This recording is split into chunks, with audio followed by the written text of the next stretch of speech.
Hello people. This is Bio once again from Ultra Spirit Runners. Thank you so much for subscribing to my YouTube channel. Thank you so much for liking the videos, for watching them, for forwarding them to your friends and family. I hope you're finding them very beneficial and you're gaining a lot, you're gleaning a lot from them. The whole essence of this channel is to educate us about health and fitness and to make it very easy for us to be able to start living a healthier lifestyle, and just to encourage us, and also to bring the focus of how God can help to motivate us and help us to stay focused at changing our lifestyle and looking after our body, which is God's temple. So in the last video, we had the first part of a video, first part of a topic, how health and fitness impacts your mental health. And we had Dr. Dr. Merino, who came and talked about, gave a definition of mental health and talked about different signs to look out for. And she also talked about exercise and fitness and its impact on our mental health. So today, before we proceed to the questions that we have today, I'm going to introduce that for those who didn't watch the first video. Dr. Merino is a mental health commissioner in California, a family psychologist, and a professor of psychology. She's the CEO of Merino Network and the president of JAR Education Institute. She teaches people to rearrange mindsets in order to achieve fulfilling lives and create portals of success in their families and communities. So she's a champion of mental health and educating people about it. And that's why I'm grateful to God. She's been able to find the time from a very busy schedule to come and enlighten us on this channel. So thank you so much for finding the time. I know you've been going from meetings to meetings, but you find that time to come here. Thank you so much for coming to our channel to talk about this topic. Welcome, welcome, welcome. Thank you so much, Spirit Runner. And I'm glad that we're able to do this. You're doing such a great job, and inviting all this experts and specialties to just elucidate us. So I'm glad that we're able to have this conversation on mental health. Thank you so much for inviting me. Excellent. So like I said, we had the first session, which is part 1. We're now in part 2. And in this part, we're going to go straight to the first question, which is when we mentioned that we're going to talk about this in this second session, which is about trauma. So in the light of where we are with the pandemic, lockdown, and on what people are going through, can you talk about trauma and how it connects to what we're going through as a world, not even a nation, as the world? Is there a connection between trauma and the pandemic and the lockdown? And is there any way exercise can help to relieve the trauma in light of the lockdown? Yeah. But you know what, this is one of my favorite topics to discuss, because a lot of people are experiencing traumatized by just the loss of life, sometimes loss of our communal relationship, all of these things have come to impact us. We are seeing increases in rates of anxiety, rates of depression, all kinds of things are going on, addiction, abuse, domestic abuse, child abuse is all on the increase because people are locked inside their homes together. And so, but let's see, let me just give a definition or explanation of what trauma is. Yes. Trauma is when something has come into your life that completely overwhelms your ability to deal with that thing. Then you can be traumatized. It completely overwhelms your ability to deal with it. And so there are traumatic events in life. When I ask you, anybody, that what's a traumatic event, you can say stuff like, a hurricane, a loss of of a person that you love, the a loss of a job, a loss of income. People can tell what a traumatic event is, but it's not everyone who experiences a traumatic event that is traumatized. Not everybody who experiences a traumatic event that's traumatized. So there could be a car accident, all of those things that I've just mentioned. What traumatizes one person might also not traumatize the other person. Okay, Yeah. so the response to this traumatic events are very personal. But the three things you should expect. Number one, trauma is unexpected. Number two, the person is unprepared for it, because if you were prepared for it, you would be resilient enough. You won't be traumatized. And and then the last thing is beyond your control. You could not have done anything to stop it, because if you could have, it wouldn't have happened. So it is unexpected. You are not prepared for it, and there is nothing you can do about it. There's nothing you can do about it. So it is not the event that determines the trauma, that determines if you're traumatized. Okay, it is not the event. It is the person's ability to confront whatever it is that has come to them. So trauma is when we have encountered an out of control event, frightening event, okay, that disconnects us from our sense of resourcefulness. It disconnects me from my sense of resourcefulness. It also disconnects me from my sense of safety, and it also disconnects me from my sense of coping. So resource, safety, coping, coping. And then love, because that's also part of it. There's a lot of trauma that happens. There are different types of trauma. I might not have the time to go into all of the different ramifications of that. But when trauma happens, it causes all kinds of things, feelings of shame, because remember, you were powerless.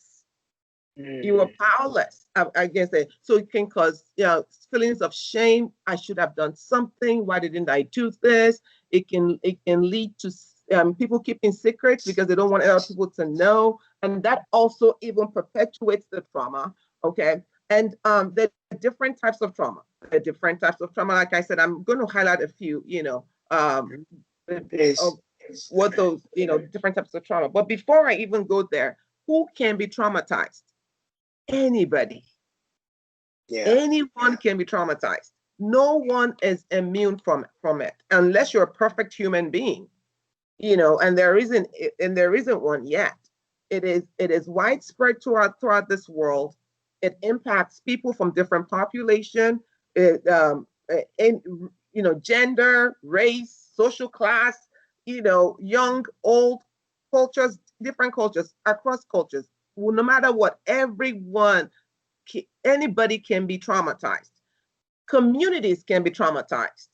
Whole communities. What we're experiencing as with the COVID pandemic is a universal trauma. It's a collective trauma where we're all experiencing the pain of separation, the pain of loss, and all of these things are happening now. Some people are more resilient than others. So some people might be like, oh, okay, I can take it, I can go. People wonder why aren't people listening to this mask mandates? Why aren't people following these things? Why are they still going out? Well, because there are some people, apart from the ones who who believe in conspiracy theories. Like, let's talk about like the youth, for example, the millennial or the Gen Z. There's just so much they're cooped up in the home. They're cooped up in the house forever. This is the time in their life where the part of their brain that is active is their emotional brain. And now you're telling them to stay home, don't do this. They want to mingle. They want to have relationships. They want to go out. That is part of their development. And so a lot of these things, and when you can do that, people can go into depression, go into all kinds of psychological effects could happen. So we are experiencing a collective type of trauma right now. But most trauma is interpersonal. Interpersonal trauma. That means from from person to person. And those Yes. are the most egregious trauma that we can find, because it's relationship. It's in the context of relationship that people get hurt. And those wounds, the word for trauma itself, the literal translation for trauma is wound. It's a wound. So it's the wound of the soul. So just like you have a physical wound, Yes. and when you have a physical wound, what do? You take care Treat of it. it. Yeah. You take care of it so that it can heal. Well, Heals. a lot Yeah. of people have experienced all kinds of wounding, even in their development, even in their when they were growing up. And I'm gonna, hopefully, don't remind me to talk about that, when the developmental trauma. But the interpersonal trauma, it starts from, it could be childhood abuses, and which includes sexual abuse, physical abuse, neglect. People don't talk about that. Neglect. If your parents didn't take care of you, they didn't cater to your needs, or they were punishing you using what we have you heard of the Maslow's hierarchy? The Maslow's hierarchy has those, it has the steps where it says these are the needs that you need. The first need is security. You have to be Yeah. fed. You need okay. So when you start punishing children by taking away from them the basic needs of humanity, that's abuse. So if you tell a child you're not going to eat today, you tell a child, because you did this, I'm not going to clothe you, though that's abusive. And then sometimes, mom and dad are going at it all the time. They're going at it, but they forget that the children are there. And when a child is exposed to domestic violence, even if they were not personally, physically abused, they actually get the consequences of that, of the fight with the parents. So we have Yeah. those. Then we have sexual abuse, which is unwanted sexual contact that could happen. There's historical trauma, which happens when you think of nations, when you think of the whole of the continent of Africa, and talk about slavery. Then we talk Slavery. about you think of you think of colonization, then you think of African Americans, you think of slavery, and then you're thinking of the Native Americans here, all of the, taking the children from their home. So we can have historical trauma. And one of the things that is interesting is when it's hysterical, is historical. So when somebody is, when you see a lot of passion and energy behind something, you Yeah. know that there's a trauma tied to it. Okay, either with groups of people or just individuals. And so we have trauma that could be for loss of we're talking about interpersonal ones. Yes. Somebody dies, Yes. or you're the loss of a relationship. People really don't understand that sometimes the loss of a relationship is just as traumatic as if somebody was in a car accident. um, Yeah.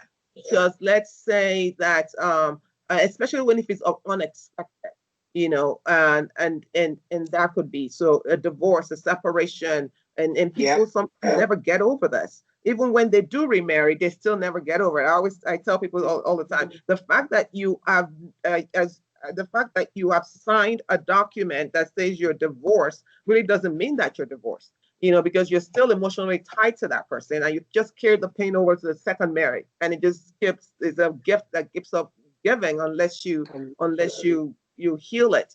And You so hear there it. are all Yeah. kinds. There's elder abuse. There's all of these things are happening when people are locked in their homes. The older ones are not being taken care of. This could happen.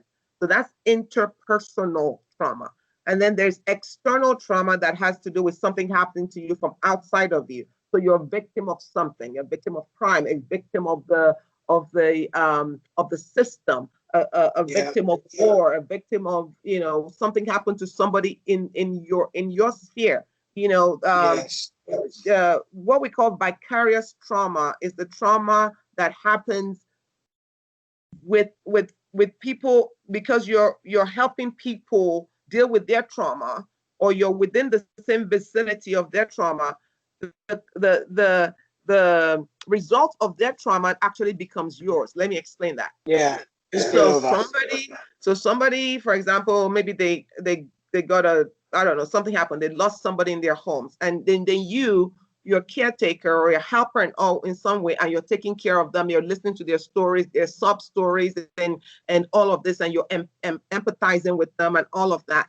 Well, do you know that all the consequences of that first trauma, maybe sleeplessness, irritability, depression, all of that, can actually happen to you, and you have never, and you didn't lose anybody.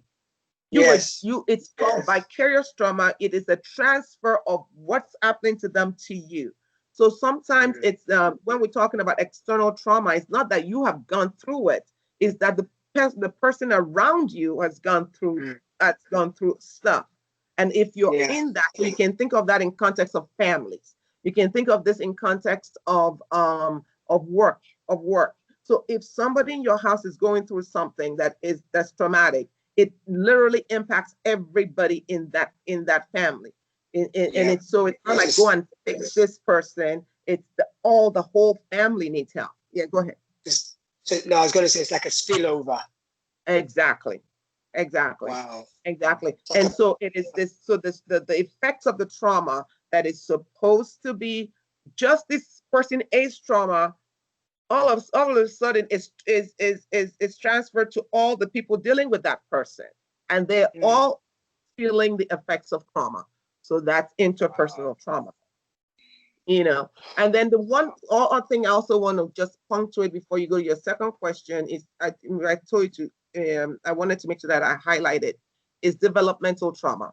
That's the one I was talking about the kids. I want to talk about it because that's where we're finding a lot of the issues coming up lately with children and with the youth. Developmental trauma is egregious because it's something that we can prevent. Adverse childhood experiences can determine your life satisfaction. It can literally determine the quality of your life. We have found out that there's a test there's a survey or instrument that's an ACE instrument, and you can take that test, and if you score 4 or above on that particular test, it lists a whole bunch of childhood adversities. If you scored, the higher you score on the ACEs test, the more we can predict what your adult life is going to be. It's correlated to the point of the kind of illnesses that you will experience medically. The kind of relationship, who is going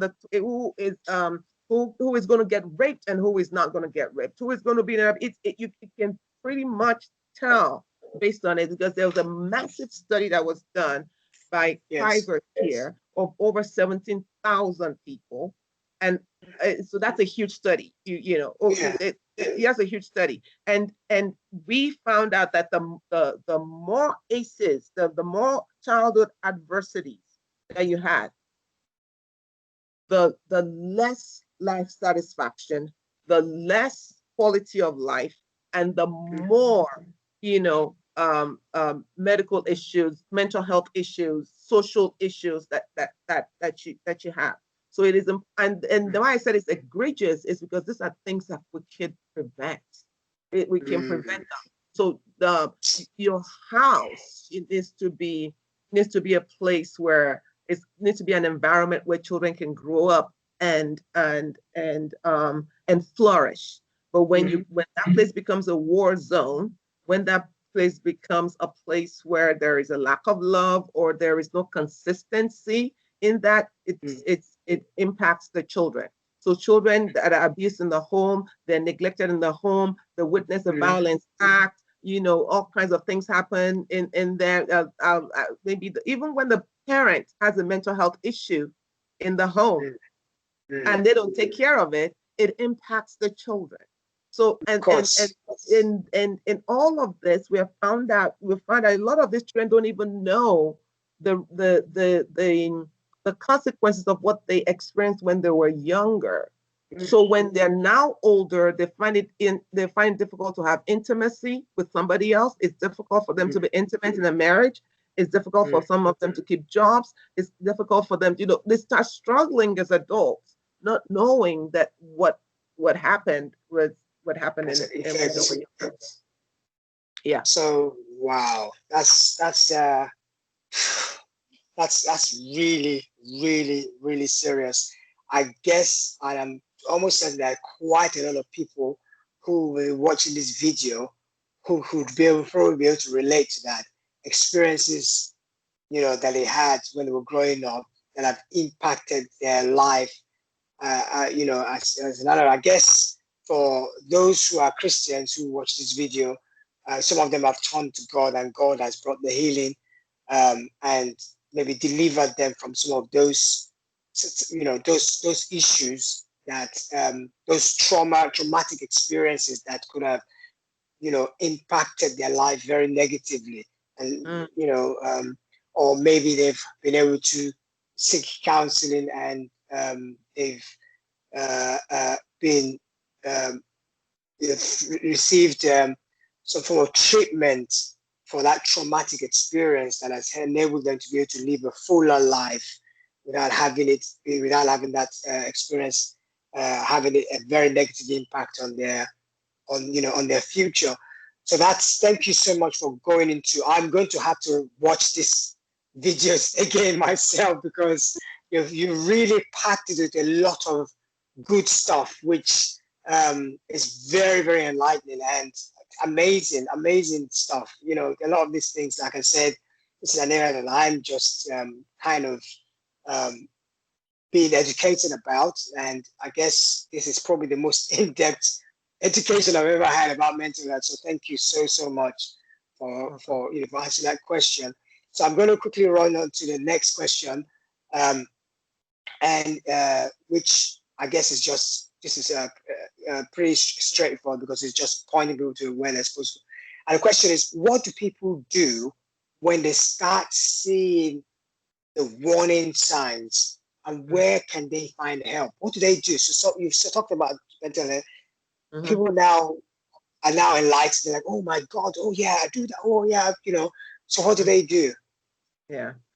That's a good question. I'm going to speak to two different types of people. If you are a person who is currently in the throes of trauma, that means that you're experiencing of, panic attacks, anxiety, you feel very depressed and all of that.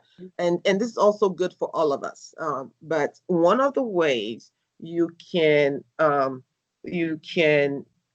yourself down look, there's a stress response system in the body.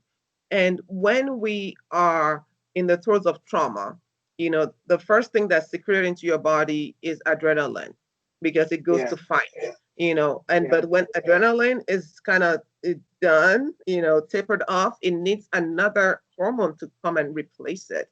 And it will take the cortisol. Cortisol will come and start being secreted in your body. Cortisol by itself is good. Cortisol is what it used to, deal with food, breaks down your foods for you. It's cortisol that, helps you with your sleep cycle. Cortisol has a whole bunch of goodness to it. However, cortisol that is uncontrolled will actually turn against you. And so, and then what happens is when you are at alert, when you are in a throes of trauma, what your brain is saying you're in danger. And so what it keeps secreting the cortisol so that you can deal with the danger. So everything is more alert for you. So one of the ways we need to calm down and tell the stress response system and the brain that we're okay is we need to find a way to calm everything down. And one of the ways to do that is by having rhythmic breathing, rhythmic deep breathing. So I'll give you an example. So you do the 5, 6, 7, for example, method is you breathe in on 5 and then hold it for 6 and you breathe out for 7. So you hold it for 6 and then for 7 you blow as if you're blowing into a balloon. Yes. Like that. So it goes something like this.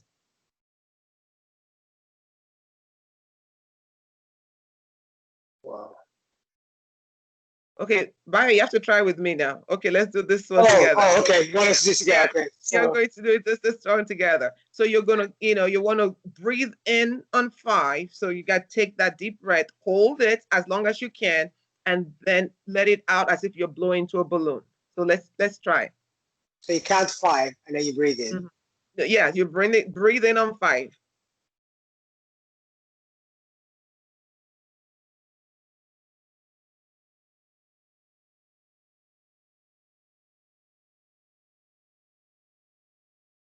So what that does is you can even feel it. You can feel like stress Yes, coming out of yes. it. One of the first things you want to do is you can't just do that one time. You have to do it multiple times because what you're Wow. trying to do is get your brain unstuck. You want to get the trauma dislodged. Okay. And so what's one of the ways you do it? You deep breathe like 10 times. I tell people as often as you need it. You do it. If the doctor told you to take medicine 3 times a day, you would do it, right? So Yeah. consider it as like medication. You do that as consistently as you can. And then exercise is another one. But this type of exercise that you need is important. Okay, we don't want to reactivate the brain. The brain is already on alert. I told you that you still have the cortisol Yes. pumping through your body. Your brain is at alert. So you don't want to reactivate the brain. So we want exercises that would not increase your heart rate so it won't be too high. So you want to, if you're running, you want to do the one that you practice and that you've taught us to practice, the low heart rate, run. Yes. That's what you want in a trauma situation. You want a low heart rate. The best one is walking. You want to do your walking consistently. Swimming is good. Weight training is good. Dancing is good. And the reason why dancing and all of this weight gain and all of this things I'm talking about are good is because you're trying to have movements that will dislodge or get you unstuck, okay, from the effects of the stress. So even Yes. outdoor activities like hiking is good. I mean, just make sure that you're careful. Mountain biking, rock climbing. We've studied animals. When you look at animals and you see that when let's say a tiger or whatever, any animal, they get attacked, okay, and they're not dead. When you look at them, they're on the floor, they nurse their pain. By the time when that animal gets up, the first thing they do is they shake themselves. They shake That's true. themselves and they Yeah. go. That is completing the cycle of the healing, which we never do. The shaking yourself off is the exercise.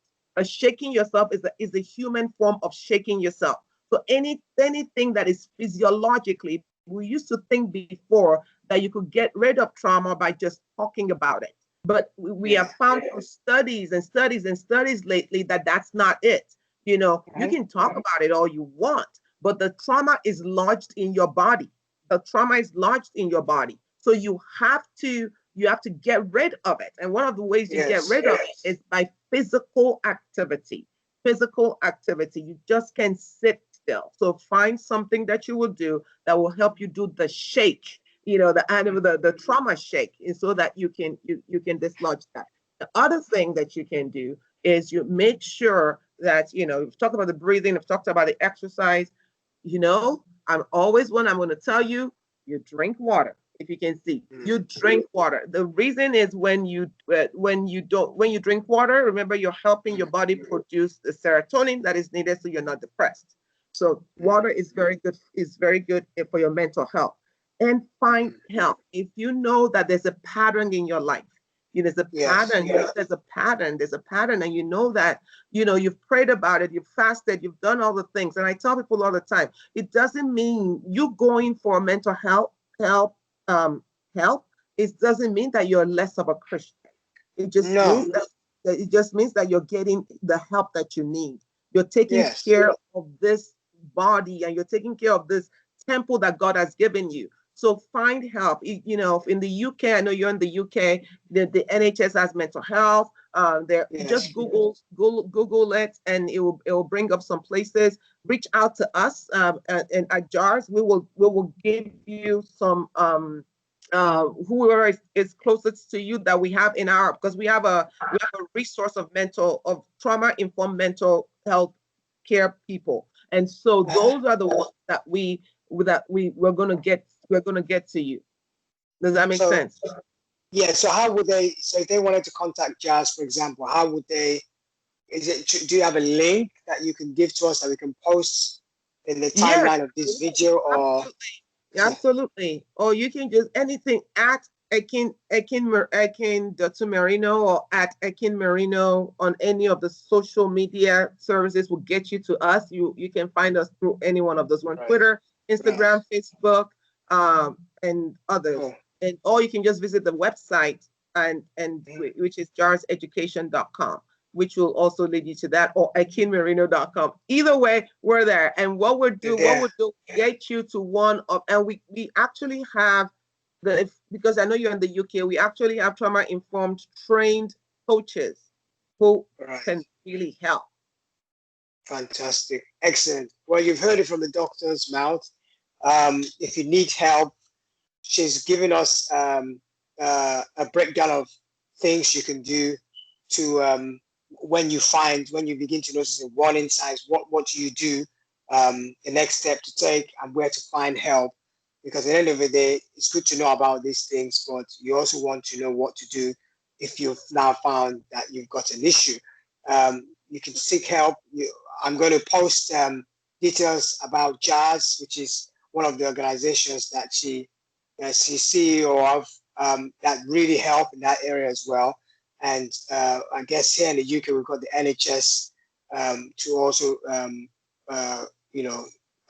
get help from. So please don't suffer in silence. Please, please, please. This is a very, very serious issue that you cannot take for granted. You cannot take lightly and just laugh about it. People's life has been destroyed, wrecked, because they just didn't know what to do. That's why we bring people like Professor Merino here to enlighten us so that you don't go through all these negative experiences. Health and well-being covers so many different areas. It covers, runs from medical science to physical exercise to your mental health and so many different areas.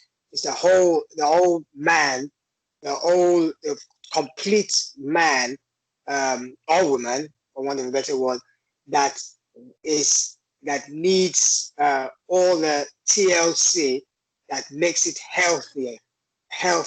The focus is a healthy lifestyle, and you've got to get every area covered so that you're complete in yourself in terms of being healthy.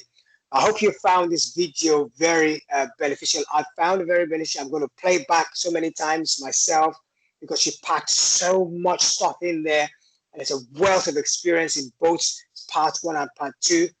Thank you so much, Professor Merino, for coming. I know you're a very, very busy woman. We are going to have to bring you back again. I'm definitely going to have to bring you back again whenever you're free. I know that might be difficult, but you know how I am. I'm like a Rottweiler. I'll hunt you till I get you. It's been my pleasure. Thank you so much. So grateful to have you. Any last words for us before we say our goodbyes? No, I think we've covered a lot, and I'm hopeful that that this will just add to the body of knowledge, and people will be able to get help. Thank you so much for all you do, and I appreciate you inviting me. Thank you so much, Professor Merino. God bless you. Please stay safe, and till the next time, I know I'm going to get you back on there. Please take care of yourself, and thank you so much for finding the time to come and be with us at Ultra Spirit Runners. Everyone, once again, it's a farewell. Remember what I always say, you can do all things through Christ who strengthens you. God is a source of your motivation. Never give up. Take baby steps and just do it. Don't overthink it. Don't overanalyze it, because you know what they say, analysis, paralysis. Just get up and get it done. Go brisk walking, skipping, Zumba, running, hiking, anything to keep you going, because that way you know you're tending towards a healthier lifestyle. Thank you so much for watching this video. And please, please, if you haven't subscribed, click on the subscribe button at the bottom of this video. Spread the word and send this video to friends and family. God bless you so much, and see you in the next video. Bye, everyone. Thank you so much, Professor Merino. God bless you, and thanks for spending time with us again. And see you when next you're able to find the time to come and join us. God bless you so much. Thank you so much. Thank you. Bye. Bye. You're very welcome. God bless you. Bye. Let's stop the record.